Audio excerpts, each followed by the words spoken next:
Muy buenas noches, qué gusto que nos acompañen. Este es su programa Índice Económico. Soy María Elena Vega y es un gusto saludar a Darío Celis. Darío, buenas noches. ¿Cómo estás, María Elena? Bien, qué gusto. Noches. Rogelio Varela, muy buenas noches. María Elena, qué Darío, gusto. Rogelio, ¿cómo están? Buenas noches. Acompáñenos el día de hoy, platicaremos de la industria de la vivienda. Verdaderamente se están haciendo las casas de 600,000 pesos, ¿dónde y cómo esto funciona? Comenzamos. La Comisión Económica para América Latina y el Caribe recortó a 0.4% la expectativa de crecimiento para México desde el 0.6% que había previsto en octubre debido al debilitamiento de la demanda interna como consecuencia de un menor flujo de remesas y la caída de consumo privado y la inversión. El indicador oportuno del consumo privado en nuestro país anticipó para el mes de octubre un incremento anual de 3.2% en el consumo. Para noviembre se estima un alza de 2.6% interanual. En octubre, el volumen físico de productos de la industria manufacturera en nuestro país presentó un crecimiento de 0.3% en comparación mensual de 0.7% a tasa anual. El personal ocupado en la industria tuvo una caída anual de 2.5%, mientras que las remuneraciones medias reales avanzaron 5%. El Banco de Desarrollo de América Latina y el Caribe aprobó un crédito de $300 millones para la Comisión Federal de Electricidad, lo que permitirá a la empresa pública del Estado financiar el plan de fortalecimiento y expansión del sistema eléctrico nacional, específicamente en proyectos de infraestructura, de transmisión y distribución. La industria de la vivienda va a ser uno de los sectores, de los pocos sectores que se van a ver privilegiados con las políticas de este nuevo gobierno. Vea lo que le preparamos. En 2025, el mercado de vivienda en México enfrentó un entorno complejo marcado por alta demanda, precios en ascenso y una economía desacelerada. En medio de este escenario, el precio promedio nacional de la vivienda mantuvo su tendencia al alza. De acuerdo con la Sociedad Hipotecaria Federal, creció 8.9% interanual en el tercer trimestre. En ciudades como la Ciudad de México, el costo por metro cuadrado se disparó aún más. No obstante, a pesar del aumento en los precios, el mercado hipotecario experimentó una contracción del 9.2% en el monto colocado de créditos, debido a la debilidad del mercado laboral y en el aumento de precios. El Producto Interno Bruto de la construcción también mostró una contracción al caer 1.1% durante el segundo semestre del año, especialmente por el recorte del 12.8% en obra pública. Una de las estrategias del gobierno federal para dinamizar el mercado interno, sin duda, es la construcción de vivienda. Hay un programa muy ambicioso en ese sentido. Y para hablar pues, de todo lo que está ocurriendo en ese sector fundamental para nuestra economía, nos acompaña Carlos Ramírez, presidente nacional de Canadevi. Carlos, bienvenido. Muchas gracias. Buenas noches, Rogelio. Buenas noches. Darío, gracias por la invitación. Pues sí, efectivamente, el sector vivienda ha mostrado mucha resiliencia este año. Este año 2025 vamos a cerrar con un ligero incremento.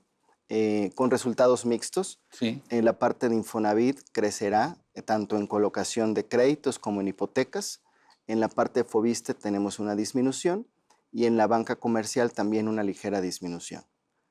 Pero en términos generales es un buen año para la industria y esto se va a apuntalar con el programa de vivienda del bienestar que ya está funcionando en gran parte del territorio nacional.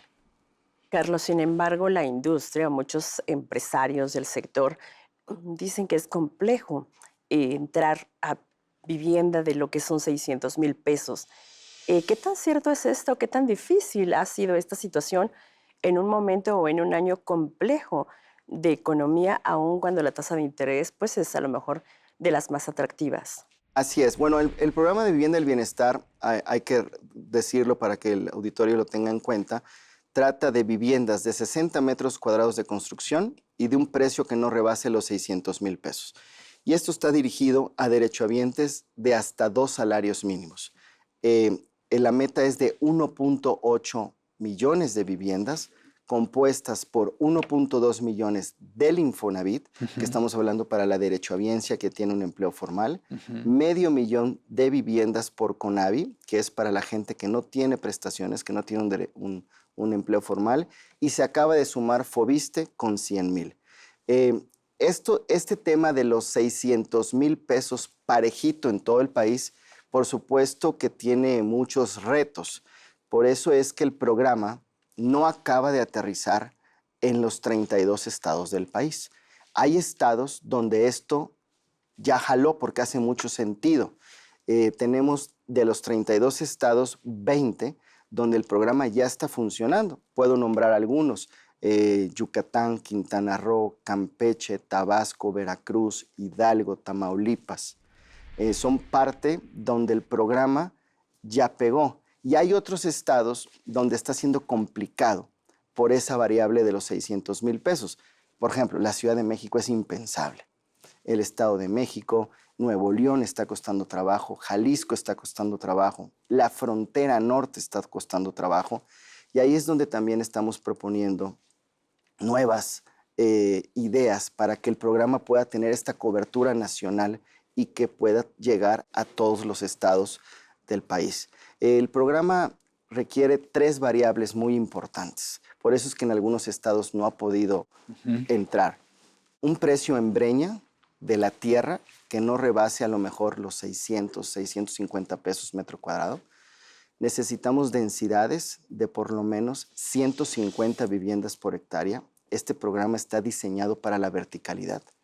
Y acceso a infraestructura, que es el gran reto de nosotros, de este país, no solo en el sector vivienda, sino en todo.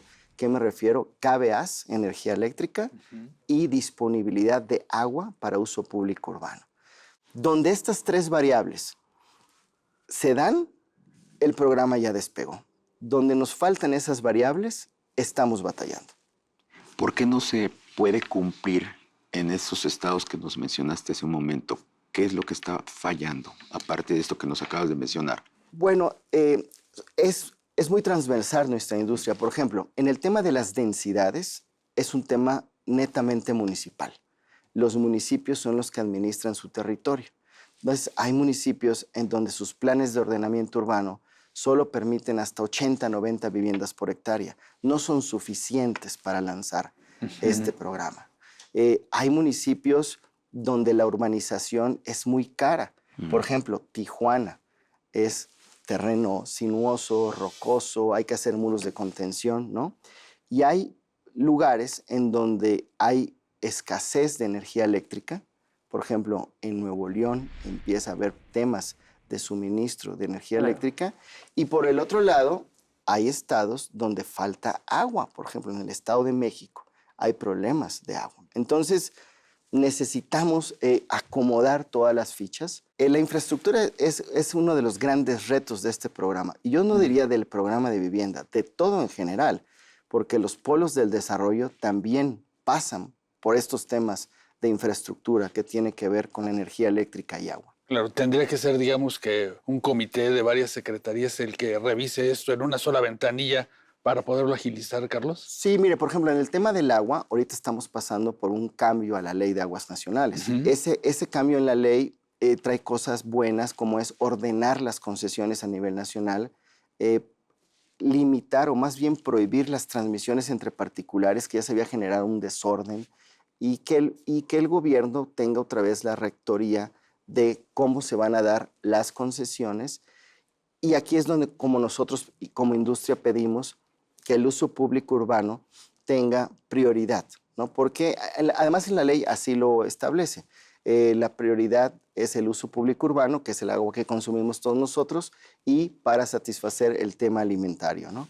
Entonces, estos cambios creo que van a ayudar o van en el sentido de reorganizar el tema del agua a nivel nacional y que podamos tener garantizado el suministro para, pues no solo para el sector vivienda, sino para todos los sectores de la economía. Carlos, esto es en cuanto al Plan Nacional de Vivienda. ¿Qué pasa con la industria en general? Y me refiero a vivienda de interés social, media y bueno, pues residencial. ¿Cómo lo están viendo? ¿Cómo se ha comportado en este año? Bueno, la vivienda social ya era una vivienda que venía de capa caída en los últimos 10 años. De hecho, el año pasado se construyeron solo 44,000 de estas viviendas, por lo que el programa de vivienda del bienestar va a ser un gran detonador de este segmento que por muchos factores se había quedado rezagado. El tema de la vivienda media, que anda desde los 850,000 a los 2,5 millones de pesos, es un segmento sólido, maduro, muy pujante, en donde ya no solo participa el Infonavit, sino también participa ya la banca comercial. La banca comercial está muy fuerte en créditos de arriba de 1 millón de pesos, créditos hipotecarios. No hay que olvidar que estamos viviendo una época, o yo creo que la época de menores tasas hipotecarias en la era moderna del país. Seguimos teniendo tasas hipotecarias de 1 dígito. Pero también de economías muy bajas y de una economía muy inestable. Sí, pero el crédito hipotecario se rige por la tasa de largo plazo. Entonces, la tasa de largo plazo es la que ha permitido que los créditos sigan, no se ajuste un crédito hipotecario como la TIE, por ejemplo. La TIE ya viene en retroceso, pero llegó a estar hasta 11.50. La tasa hipotecaria fue muy competitiva, aún en todo este periodo post-inflacionario de la pandemia. Entonces, eso son buenas noticias y eso incentiva a la gente a comprar vivienda en ese segmento de hasta 2,5 millones, donde pues estamos hablando de salarios de 30,000 pesos para arriba. ¿Cuál es el concepto o la idea que tiene la Canadevi sobre el fenómeno de la gentrificación? Ay, pues este es un fenómeno global. Es un fenómeno global que lo estamos viendo en muchísimos países del mundo. Está pasando en la Ciudad de México, pero también está pasando en Barcelona, está pasando en Madrid. ¿En México nada más, en la Ciudad de México? A lo mejor en grandes ciudades como Monterrey y Guadalajara pudiese estar sucediendo. Por ejemplo, yo que soy de la provincia de México, pero sí es un tema que hay que analizarlo bien. Yo estoy en contra de las prohibiciones, ¿no? Yo creo que prohibir rentar así o asado o poner topes o límites, se me hace que lo que tenemos que hacer es hacer un estudio, una planeación muy, muy profesional, muy objetiva, ¿no? Y dar facilidades ¿no? Para que se pueda retomar otra vez la vivienda social o económica en estas ciudades donde el fenómeno de gentrificación ha ido sacando a las personas de sus barrios, ¿no? Pues todo un reto el del sector vivienda por todo lo que nos comentas esta noche, Carlos, y la buena noticia es de que se está comenzando a dinamizar pues esta inversión en la construcción de nuevas casas. Queremos agradecerte, presidente de Canadevi Nacional, que nos hayas acompañado en Índice Económico. Muchas gracias a ustedes por la invitación. Gracias. Buenas órdenes. Pues bien, porque se están haciendo vivienda de pues menos de 600,000 pesos. Habrá que ver si verdaderamente todo este programa concluye en buenos términos, porque como bien lo decía el presidente de la Canadevi, todavía hay condiciones que no terminan de cuadrar en otros estados, ¿no? Y que se requieren, como agua, luz, o sea, cosas básicas, Darío. Sí, hay aspectos, como bien lo dijiste, como bien lo dijo el entrevistado, falta luz en algunas localidades, falta agua, no hay condiciones de inversión, no hay movilidad, y todo esto pues afecta este programa que pretende ser nacional y que puede quedar corto en algunos estados de la República. Por supuesto, y en el caso de la Ciudad de México, lamentablemente el costo de la tierra pues hace imposible tener estas viviendas de este precio que mencionas, Marilena, de 600,000 pesos, ¿no? Nada. De ahí que pues, se tengan que buscar quizá otros mecanismos para poder construir vivienda también en la capital del país. Habrá que estar muy pendientes. Muchísimas gracias, muy buenas noches, Buenas Darío. noches, Marilena. Rogelio Varela, muy buenas noches. Darío, gracias. Gracias por acompañarnos, cuídese muchísimo, lo esperamos la próxima semana aquí en ADN 40.